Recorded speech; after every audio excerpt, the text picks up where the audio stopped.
lost another one. Welcome once again to another episode where we, the truth seekers, attempt to answer a viewers' question regarding their own encounter with the mysterious and strange. My name is Arthur Crown, and this week I'll be standing in for our senior press officer, Jerry Thomas. As tonight, we hear from someone that sounds like a genuine truth seeker himself as he explores a fascinating alternative explanation to the ever-present UFO phenomenon. So, over to Ron in Hackney.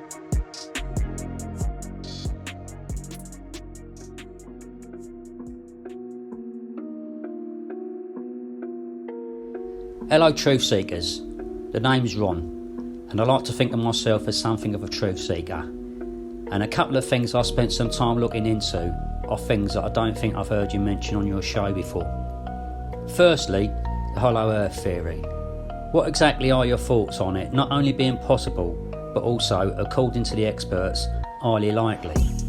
And secondly, do you think it's possible that some, if not all of the UFO sightings, both historically and in more recent times, might actually be our distant underground cousins, keeping an eye on us?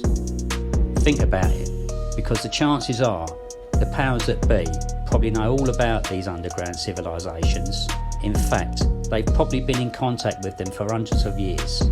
I mean, it won't be the first time that the governments of the world have kept the truth hidden from the people they're supposed to represent. Right, that's it for now. I look forward to your response.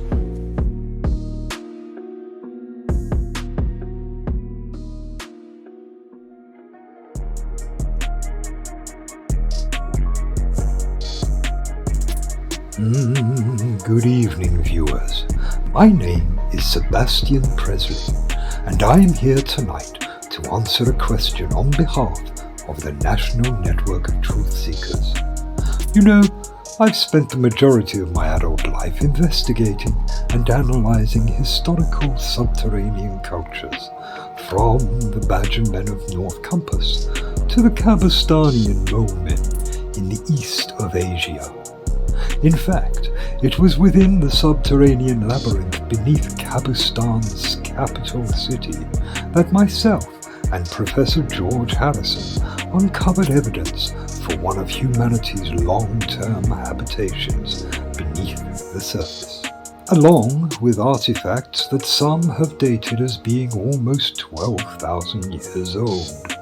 So yes, I can categorically say that throughout man's history, we as a species have repeatedly sought refuge from the cataclysms above ground in vast underground cities, some of which were designed to house tens of thousands. And you can check all these facts for yourself on Google.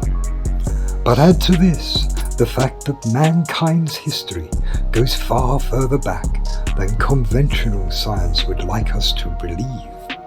You see, the truth is, no one really knows how many times our species has been forced to take refuge underground.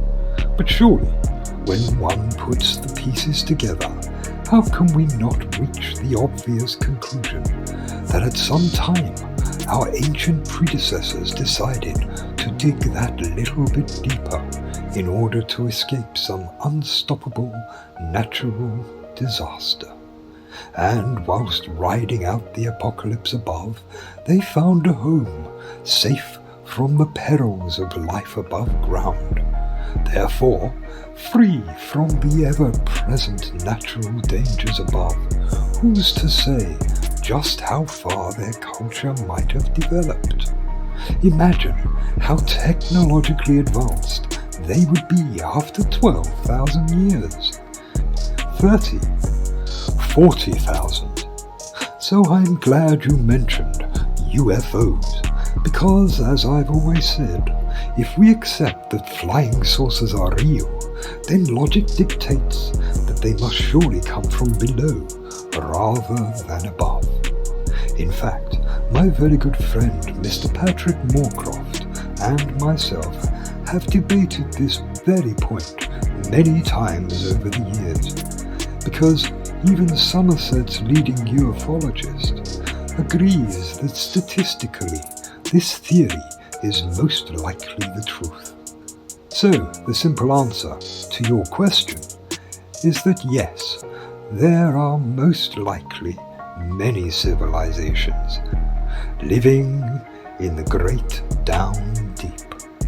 And surely it is only a matter of time until the governments of the world will be forced to admit that not only do they know about these subterraneans, but that they have been in contact with them for at least the past 250 years.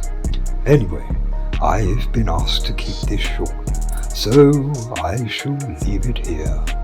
But do remember to tune in again next week, where once again the National Network of Truth Seekers will attempt to answer your questions. Until then, this is Sebastian Presley saying, may the blessings of Mother Compass be upon you.